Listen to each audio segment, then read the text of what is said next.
El Salvador é um país pequeno. É o menor país da América Central, com uma população de pouco mais de 6 milhões de habitantes. Esta ex-colônia espanhola já foi considerada o país mais violento do mundo, mas hoje é um exemplo atual de como reduzir a criminalidade de um país a patamares mínimos. As políticas de tolerância zero do presidente Nayib Bukele com o crime organizado, que controlava diversas regiões do país até 2022, levaram à prisão 63 mil pessoas em menos de um ano. O país estava tomado por gangues que controlavam territórios, vendiam substâncias ilícitas, extorquiam comerciantes, roubavam e tiravam a vida das pessoas. Mas antes de falar de Bukele, vamos a um breve resumo da história deste país para entender como seu passado influencia a sua situação contemporânea. A história de El Salvador é marcada pela colonização dos espanhóis, que chegaram à região em 1524, onde os habitantes eram os povos nativos. Durante o período colonial, a região fazia parte do vice-reinado da Nova Espanha, mas estava sujeita à jurisdição da Capitania Geral da Guatemala.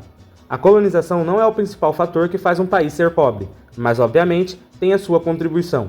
O país conquistou sua independência em 1840 e durante os seguintes 40 anos o país viveu sob constante instabilidade, como desavenças políticas e disputas de fronteira com países vizinhos. Toda essa situação atrasou o desenvolvimento de El Salvador no século XIX. No século XX, El Salvador foi regido por uma série de governos militares e disputas por poder contra guerrilheiros que buscavam assumir esse poder. Essa disputa entre o governo militar e as guerrilhas deram origem na década de 90 aos dois partidos que disputavam a eleição antes do surgimento de Bukele. Entre 1980 e 1992, o país passou por uma guerra civil, que levou muitas pessoas, principalmente jovens, a saírem do país e a se refugiarem nos Estados Unidos, Guatemala e México. Da mesma forma, ex-guerrilheiros e desertores também deixaram o país, rumo principalmente aos Estados Unidos, onde eles se uniram e criaram a gangue chamada Os Maras, que ao longo do tempo foram ganhando papel de destaque no mundo do crime. Eles aprenderam a se organizar com as gangues americanas em Los Angeles. Com o fim da Guerra Civil, muitos voltaram e outros foram expulsos pelo governo americano, durante o governo de Bill Clinton, que fez deportações em massa após os detentos cumprirem suas penas de prisão. O país que estava na pobreza absoluta no pós-guerra civil se viu incapaz de impedir o avanço das gangues no país, como a Mara Salvatrucha, ou MS-13, e Bairro 18, que são as maiores de El Salvador. Essas gangues são identificadas principalmente pelas tatuagens, que são dos rituais de iniciação. Crianças e adolescentes que moram onde eles atuam são obrigadas a participar das gangues. Além da venda de substâncias ilegais, eles praticam extorsão, cobrando taxas de empresas e de diferentes comércios e colocam impostos nos moradores das comunidades onde eles dominam. A violência e a extorsão é tanta que cobram até para estacionar na rua. Nem mesmo dentro de casa as pessoas estão livres, já que esses criminosos costumam invadir as casas das pessoas e atacá-las. Os moradores que não têm condições de pagar as taxas, ou até mesmo sem nenhum motivo claro, podem desaparecer na mão deles. Eles também são conhecidos por praticarem rituais satânicos. As duas maiores organizações criminosas de El Salvador, juntas, somavam mais de 70 mil membros. Cerca de 80 a 90% do país estava sob controle dos criminosos, que cometiam todo tipo de violência possível. A onda de violência provocada por essas gangues fez com que a população do país fugisse novamente para os Estados Unidos. Em 2014, se iniciou um confronto entre a MS-13 e o Bairro 18.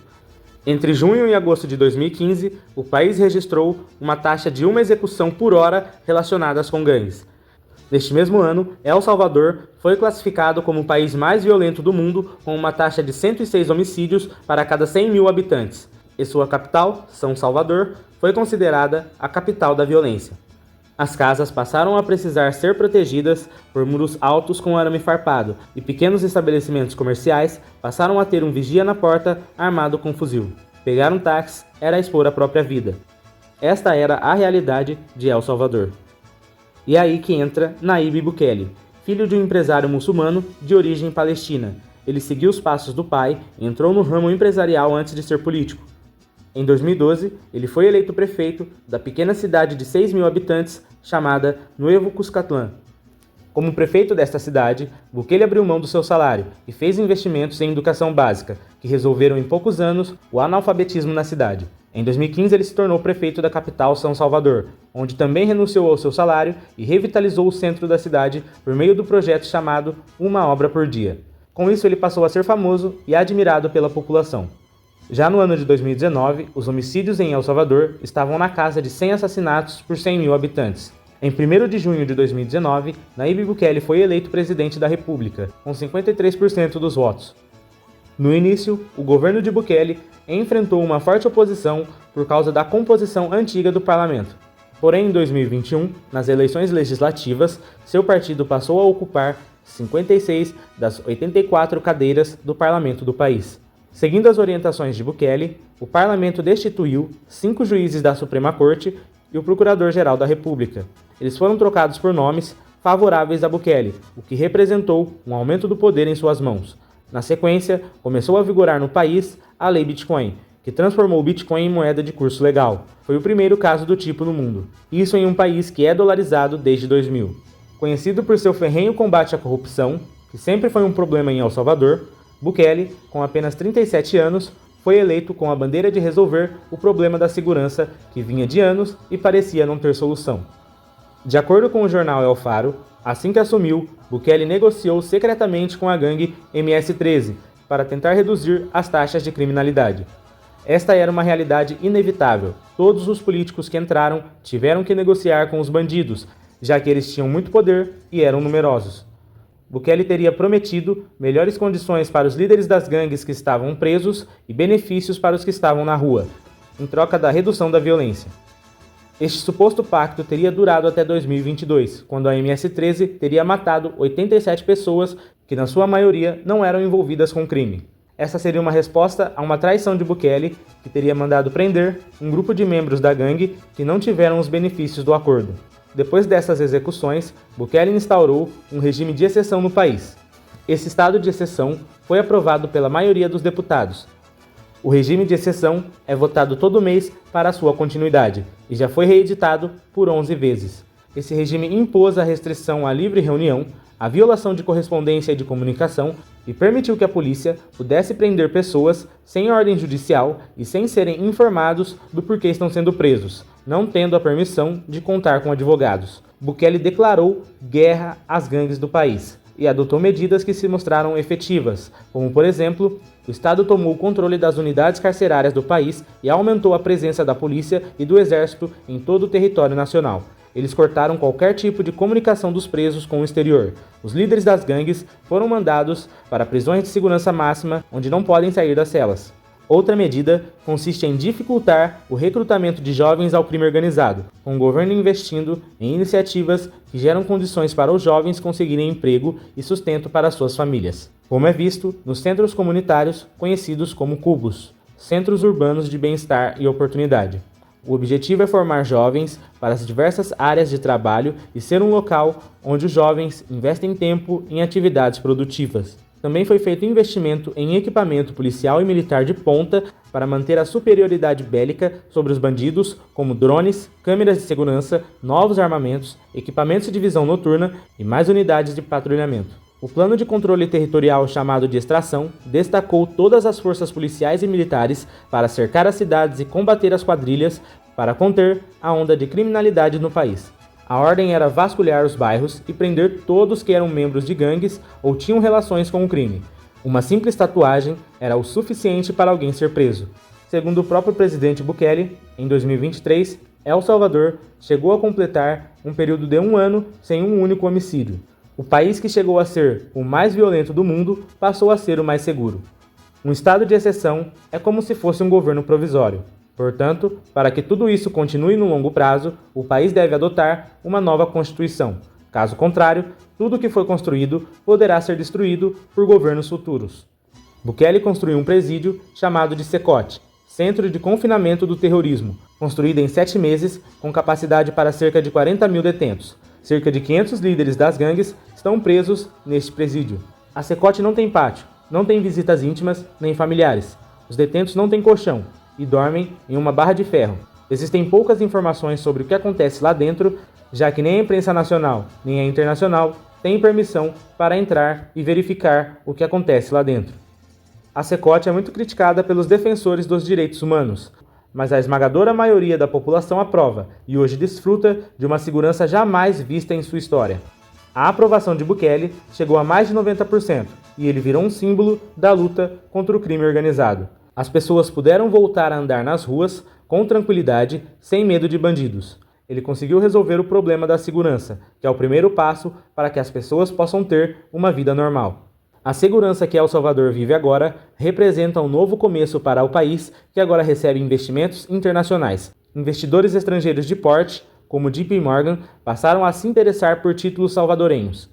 Em outras áreas, El Salvador teve reconhecimento pela Organização Mundial da Saúde pelo fato de ter se livrado da malária. O turismo aumentou e vem crescendo continuamente, sendo que em 2023 seu crescimento foi de 54% a mais quando comparado com 2022. E o centro histórico, que era tomado pelas gangues, se tornou um lugar seguro. Mesmo com todo esse resultado, Bukele tem seus opositores, e entre eles, claro que não poderia faltar, os defensores dos direitos humanos, com acusações que vão desde prisões arbitrárias e torturas até morte sob custódia do Estado. Políticos de oposição e a mídia também o odeiam e fazem frequentes acusações como excesso de violência e violação de princípios democráticos. Para os críticos, Bukele trocou a democracia do país por uma suposta segurança. As medidas tomadas no regime de exceção de Bukele, com certeza são diferentes das ações dos países latino-americanos que dão regalias a bandidos. Talvez por isso causem tanta perplexidade. Mas também é verdade que Bukele não vai ficar para sempre no poder. Como ficará o país quando o próximo presidente tiver nas mãos todos os poderes adquiridos por Bukele? Será que ele terá as mesmas ideias de combate ao crime? Ou será que ele usará esse poder para fins de interesse pessoal? Tudo isso são questões a serem respondidas, mas o fato é que o Brasil precisa de um Bukele. O nosso sistema de segurança é fragilizado e infiltrado pelo crime organizado. Em vários estados como Rio de Janeiro, Bahia, Ceará, as facções controlam territórios e brigam entre si para manter esse controle. O Brasil é um narco-estado e funciona como um corredor da droga que sai da Bolívia, Colômbia e Peru e vai para a Europa, África e Ásia. O crime organizado no Brasil lava o dinheiro do tráfico em diversos setores, como empresas de transporte municipais e postos de gasolina, e casas de aposta. Eles compram autoridades policiais e políticas. Este é o Estado paralelo que toma conta das periferias da maioria das cidades do Brasil, onde eles impõem suas leis às pessoas, e a pena de morte a quem não as cumpre. Mesmo presos, os bandidos continuam ditando as leis nas ruas. As leis no Brasil tratam os bandidos como vítimas da sociedade, e quando eles são presos, recebem inúmeras regalias, como saidinhas. Cara, não interessa quantos voltam, quantos não voltam, quantos cometem crimes, quantos não cometem enquanto estão de saidinha.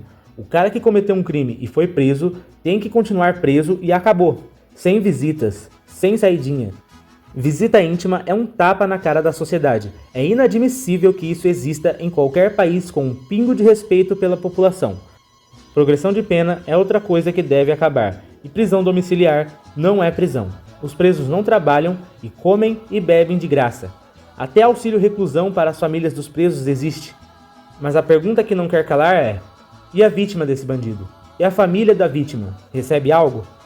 Os criminosos deveriam ser obrigados a restaurar os danos causados às suas vítimas, mas não é o que acontece. Os presos estão tão à vontade que se sentem no direito de reclamar de condições ruins.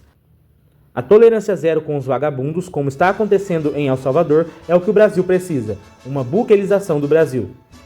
É claro que o Brasil é um país enorme e deve ter uma abordagem adaptada para a situação brasileira, mas o compromisso com a guerra ao crime organizado tem de ser pauta de urgência para qualquer país que deseja ser um país sério e próspero.